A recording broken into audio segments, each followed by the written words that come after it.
Bonsoir, bienvenue à notre réunion virtuelle de présentation donc, du BTS-ESF qui est proposée donc, sur le site du CFC Jeunes de l'Anneau.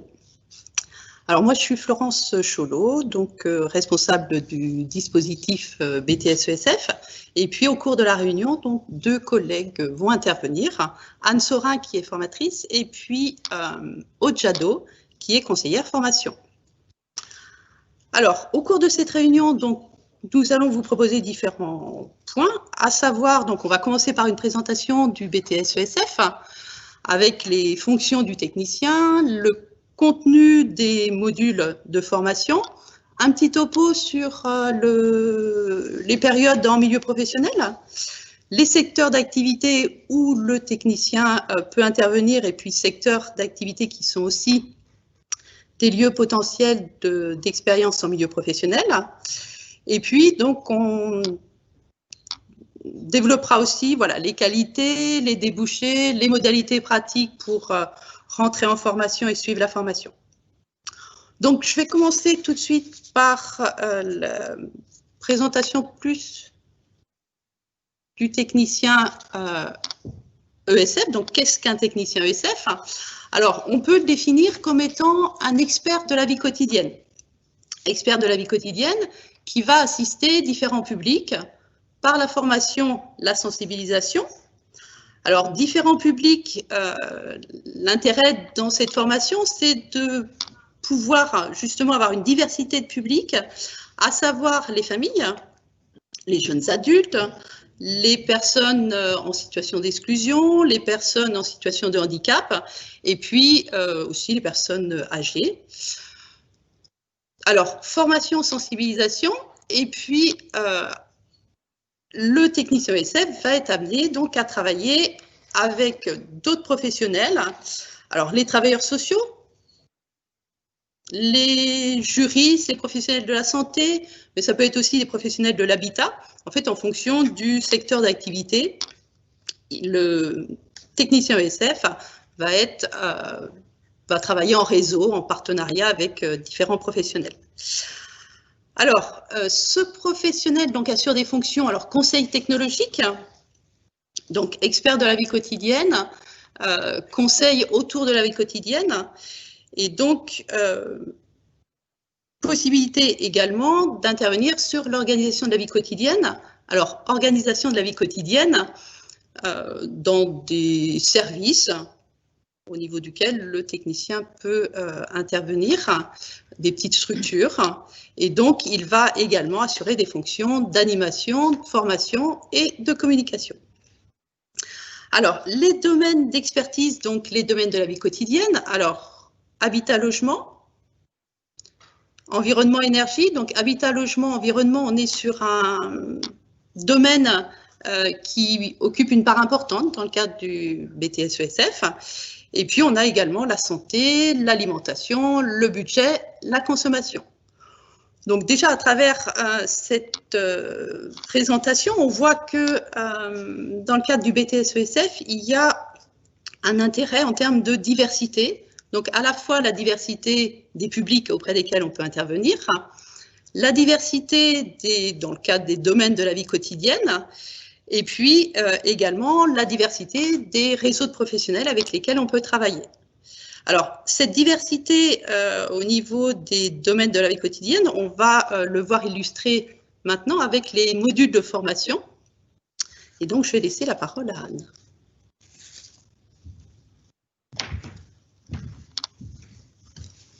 Bonsoir.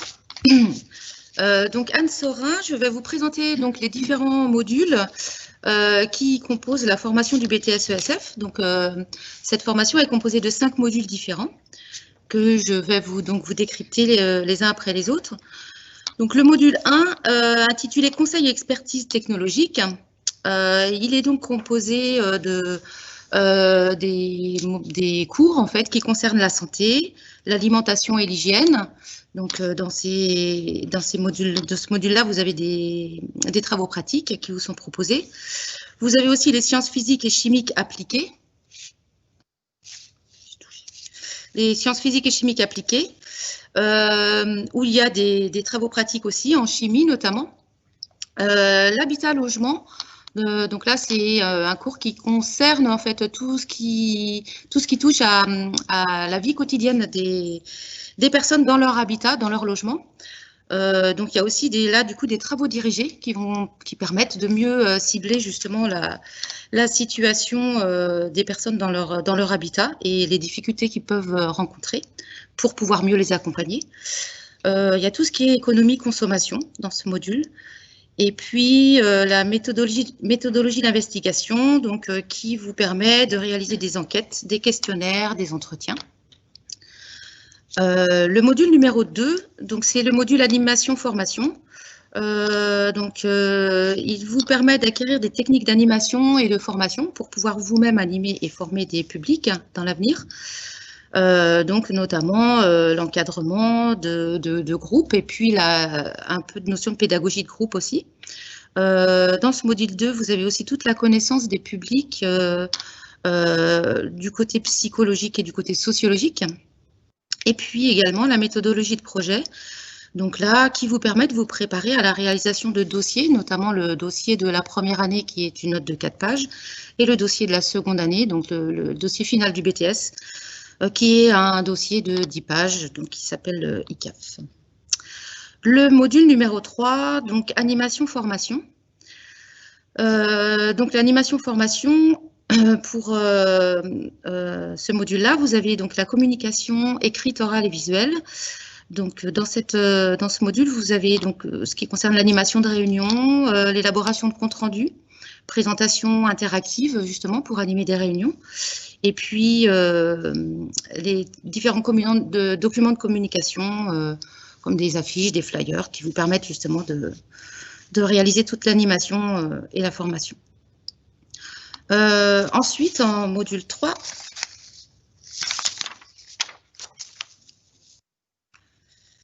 vous avez tout ce qui est communication professionnelle.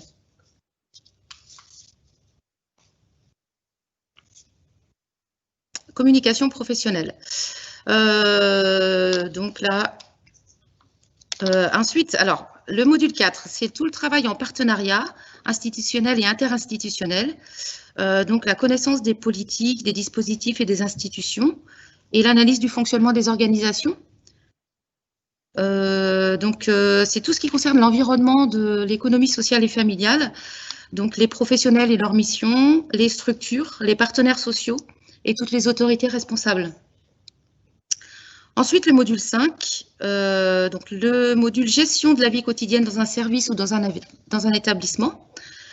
Donc là, qui concerne tout le fonctionnement vraiment d'un établissement au quotidien, donc avec tout ce qui est démarche qualité dans un établissement pour proposer donc une prestation de qualité. Tout ce qui est technique de gestion des ressources humaines pour pouvoir encadrer des équipes. Et après, il y a aussi l'aménagement des espaces de vie et le design qui va vous permettre de réaménager des espaces et de mieux les adapter au public. Et puis, la gestion budgétaire, donc là, du coup, plutôt une connaissance du fonctionnement budgétaire des établissements. En dehors de ces 5 modules, vous avez aussi l'anglais qui donc va permettre en fait de pouvoir communiquer avec des publics aussi en langue étrangère et de vous adapter à différents publics. Merci de votre attention. Je vous passe la parole à Aude.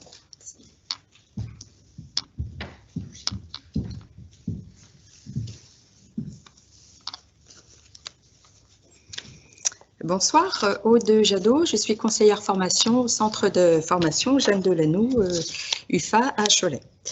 Donc maintenant, nous allons parler ensemble des expériences professionnelles et de la période d'immersion professionnelle. Donc en effet, dans le cadre de cette formation, sont prévues des périodes d'immersion professionnelle qui permettent de capitaliser des expériences et surtout de construire le projet professionnel. Ces périodes d'immersion permettent à l'apprenant de découvrir la diversité des publics et des secteurs d'activité et donc de se préparer à sa future intégration, sa future immersion dans le milieu du travail.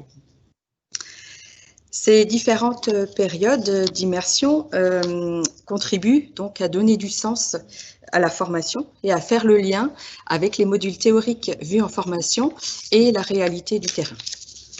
Elle se déroule dans les structures qui relèvent des secteurs d'activité du technicien ESF que vous a présenté Florence Cholot tout à l'heure. Alors, 2 modalités de formation sont possibles. La première, sous la forme de stage en tant que stagiaire de la formation professionnelle, avec 2 stages chaque année. Pour exemple, en première année de BTS, il y a environ 14 semaines de stage. La seconde possibilité, la seconde modalité de formation est celle par la voie de l'apprentissage. Là, l'apprenant est en situation de salarié de l'entreprise en contrat d'apprentissage qu'il signe avec la structure qui l'accueille pour les 2 ans de sa formation. Donc, l'apprenant a donc un même employeur sur les 2 ans du BTS. Le rythme d'alternance pour ces 2 modalités de formation est un rythme de 2 à 3 semaines qui alterne entre période en centre de formation et période en milieu professionnel. Voilà, je vais redonner la parole à Florence Cholot qui va poursuivre le diaporama. Merci.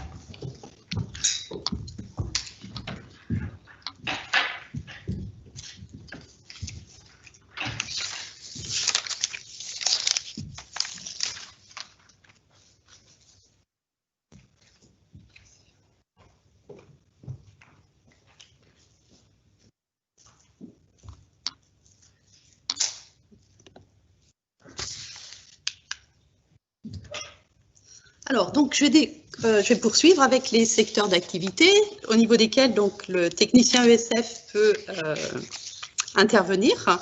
Alors, la liste, elle n'est pas forcément complète. Hein. Il y a énormément, on l'a vu précédemment, donc avec la diversité et des modules de formation, des contenus de formation, les thèmes de la vie quotidienne. Donc, il y a de nombreuses, là encore, possibilités. Et donc, la notion de diversité, elle s'illustre aussi à ce niveau-là. Alors, on peut imaginer donc intervenir dans le cadre du BTS-ESF au sein d'une association de consommateurs. On peut aussi s'inscrire dans des collectivités territoriales. Alors, j'ai mis donc le CCS, CIS, le département, donc notamment au niveau des MDS, Maisons départementales des solidarités. On va retrouver aussi des professionnels de l'ESF dans les centres socioculturels. On a également les structures, alors maisons relais, résidences sociales, résidences autonomie, tout ce qui va concerner l'hébergement, l'accueil de publics divers. Donc on retrouve les publics personnes âgées, personnes en situation de handicap, les personnes en situation d'exclusion. Et là, on peut avoir donc des professionnels de l'ESF qui sont aussi en mesure d'accompagner les personnes autour des domaines donc de la vie quotidienne.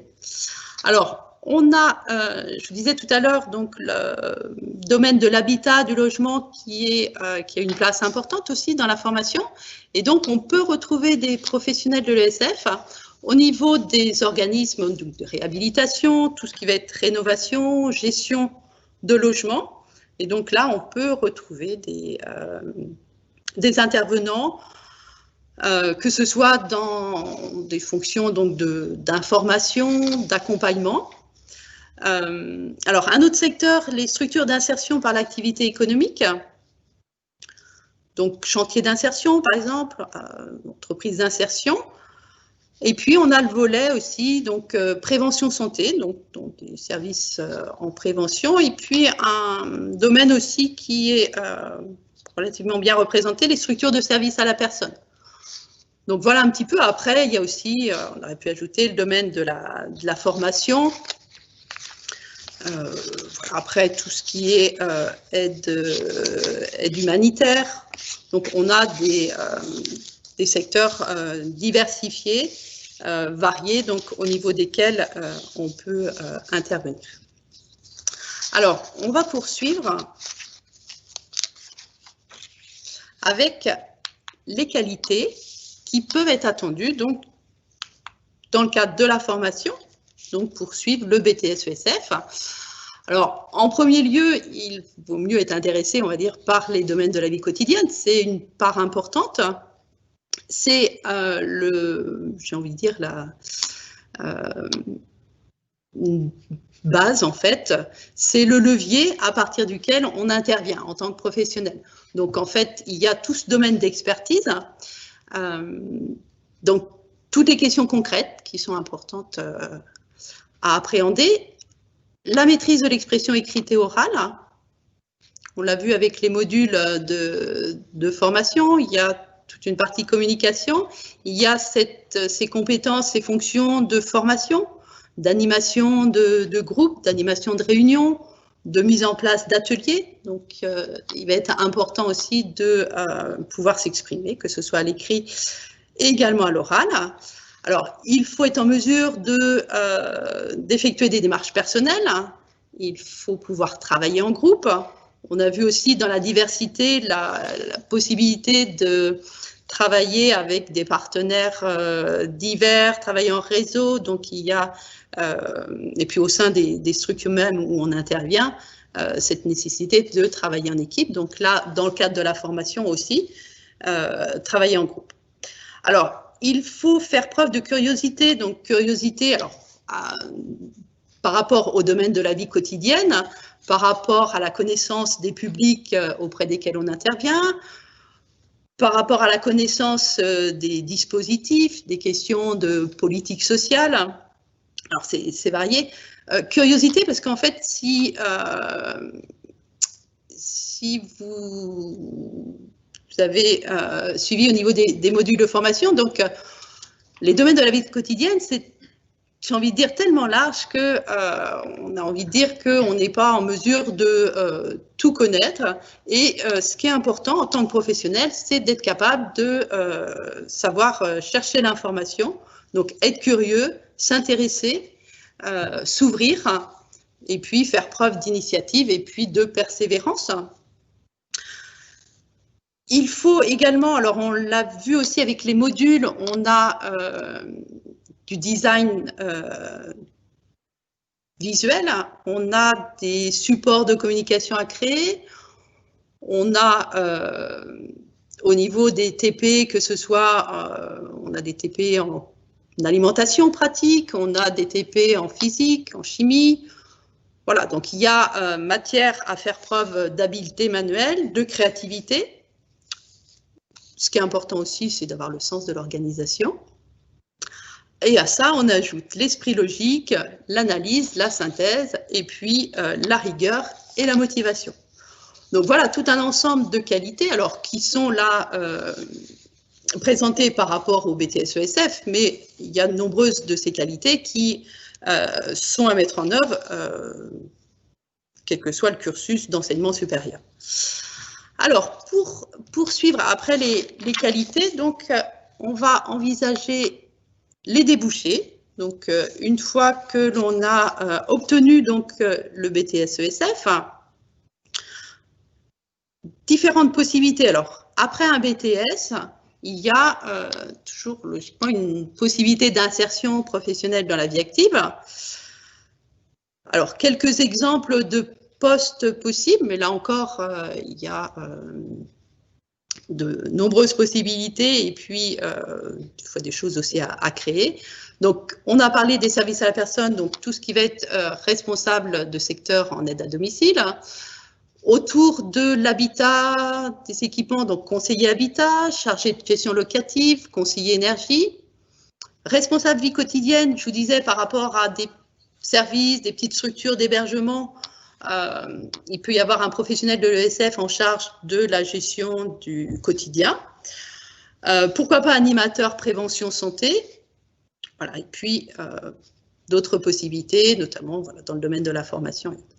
Alors, insertion professionnelle possible, ceci dit, on va conseiller aux stagiaires de poursuivre notamment, alors, soit au niveau du diplôme d'État, donc le diplôme d'État qui fait suite au BTS-ESF, c'est le diplôme d'État de conseiller en économie sociale familiale, hein, donc pour pouvoir se positionner en tant que conseiller ESF, hein, donc qui est une formation donc, de travailleur social, hein, travailleur social qui va intervenir donc avec d'autres travailleurs sociaux qu'on retrouve assez souvent dans certaines structures où ils travaillent en partenariat avec assistants sociaux, éducateurs spécialisés notamment. Il y a également possibilité d'entrer en licence pro. Alors, souvent les licences pro, suite au BTS-ESF, c'est les licences du domaine de l'intervention sociale, avec de nombreuses licences possibles qui vont permettre, pourquoi pas, de se spécialiser peut-être un peu plus autour de certains publics par rapport à des problématiques, par exemple la gérontologie, l'insertion sociale, voilà, il peut y avoir, et puis les licences pro, il y a énormément de possibles. Donc, à creuser au cours du BTS-ESF, on questionne aussi cette poursuite d'études pour voir un petit peu dans la construction du projet de chacun les envies, les souhaits, les possibles. Et puis, il y a aussi cette possibilité que certains souhaitent aussi de repartir sur une licence, donc que ce soit plus licence classique psycho, sciences humaines, sciences de l'éducation, voilà. Là, il y a aussi d'autres possibilités. Et puis, donc, voilà, d'autres possibles dans le sens où, dans certains cas, il y a des stagiaires qui ont le projet de repartir aussi vers les formations, justement, des autres travailleurs sociaux, type assistant social et éducateur spécialisé, par exemple. Donc voilà un petit peu pour les débouchés possibles suite au BTS. Alors, je ne voulais pas préciser au départ, mais n'hésitez pas à poser des questions. Donc, par écrit, on va essayer de répondre au cours de la réunion. Alors, on va poursuivre avec les modalités pratiques, voilà, pour rentrer en formation, suivre la formation. Et je vais laisser Aude donc vous le présenter.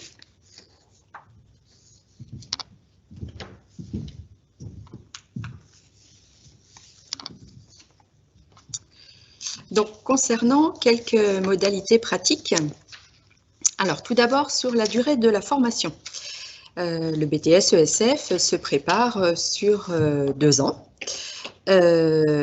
Ensuite, si nous parlons des statuts possibles, comme nous l'avons évoqué auparavant, 2 possibilités de modalités de formation, donc 2 statuts possibles. Le premier, le statut d'apprenti. Si vous souhaitez poursuivre la formation ou intégrer la formation en apprentissage, hein, vous êtes alors salarié en contrat d'apprentissage. L'autre statut est celui de stagiaire de la formation professionnelle, si vous optez pour la formation sous forme de stage. Découle de ces 2 statuts possibles le coût, évidemment, de la formation. Donc, pour le premier statut d'apprenti, il n'y a pas de frais de formation pour l'apprenant. Les frais de formation sont pris en charge par l'entreprise qui emploie l'apprenant. Toutefois, on demande des frais de dossier de candidature et également des frais concernant du matériel professionnel si besoin. Pour le stagiaire de la formation professionnelle, le coût de la formation est variable suivant le financement opté. Soit c'est un financement à titre privé ou alors l'apprenant peut bénéficier d'aide de l'État, d'aide de Pôle emploi, utiliser son CPF, son compte personnel de formation, où il y a également un financement possible auprès de l'entreprise. Maintenant, quant à la question de la rémunération, donc pour les apprentis, la rémunération est calculée sur un pourcentage du SMIC selon la convention collective de l'entreprise qui a recruté l'apprenti, hein, en fonction de la convention collective de l'employeur. Pour les stagiaires de la formation professionnelle, il n'y a pas de rémunération pendant la formation. Maintenant, nous allons aborder les modalités de recrutement. Donc, dans la diapositive suivante, je vais revenir plus en détail sur la procédure de recrutement. Donc, si vous souhaitez intégrer et venir nous rejoindre pour le BTS ESF, il vous suffit de demander un dossier de candidature. Alors, de plusieurs façons, par mail, par téléphone ou sur le site de l'établissement Jeanne Delannoy. Si vous souhaitez suivre cette formation dans le cadre de l'apprentissage, vous aurez également à vous inscrire sur Parcoursup. Ensuite, à réception de votre dossier de candidature, nous prendrons contact avec vous afin de vous proposer un entretien individuel de motivation pour valider votre projet. En général, cet entretien se fait avec le responsable de la formation concernée.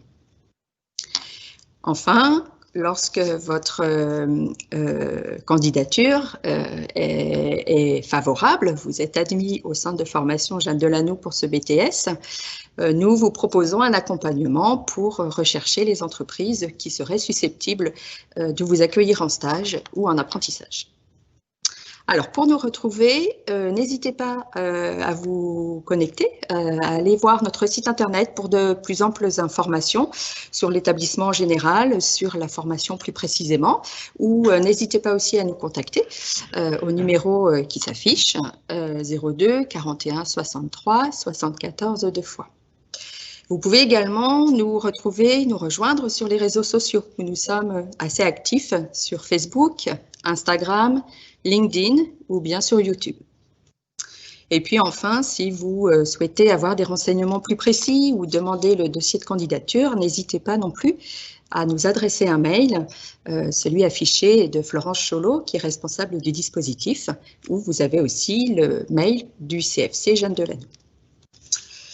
Si les conditions sanitaires nous le permettent, nous serons ravis de vous accueillir lors de nos portes ouvertes, prévues deux vendredis, le vendredi 29 janvier et le vendredi 12 février, en soirée, mais également deux samedis, le samedi 30 janvier et le samedi 13 février, de 9h à 13h. Je vais laisser Florence Cholot conclure cette présentation.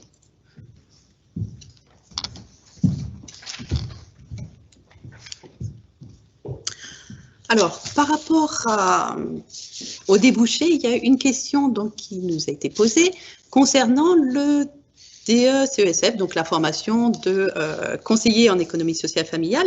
Alors, au niveau du centre de formation Jeanne Delannoy, on ne propose pas la troisième année, on peut dire ça comme ça. Alors, on est dans une région, là, le Grand Ouest, où il y a aussi d'autres structures qui peuvent permettre de poursuivre le cursus. Donc, que ce soit par rapport à la formation CESF et puis également par rapport aux licences professionnelles dont j'ai parlé. Alors, la formation BTS ESF qu'on vous a présentée, donc elle s'inscrit au niveau du site Jeanne Delannoy dans tout un ensemble de formations du secteur animation, santé sociale.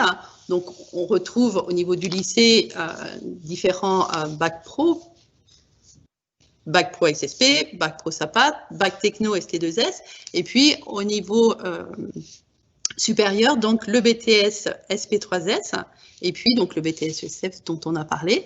Et au niveau du centre de formation, on met en place aussi, on propose le titre professionnel secrétaire assistant médico-social et le CAP AEPE, accompagnant éducatif petite enfance. Donc voilà pour cette réunion donc de présentation du BTS ESF. Alors je vous remercie de votre participation, de votre attention, et puis alors on remercie aussi Florian pour toute l'organisation technique de cette réunion.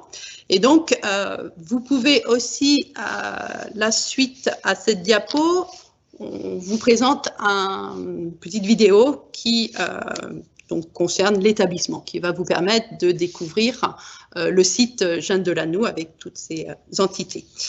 Merci, bonne soirée à vous.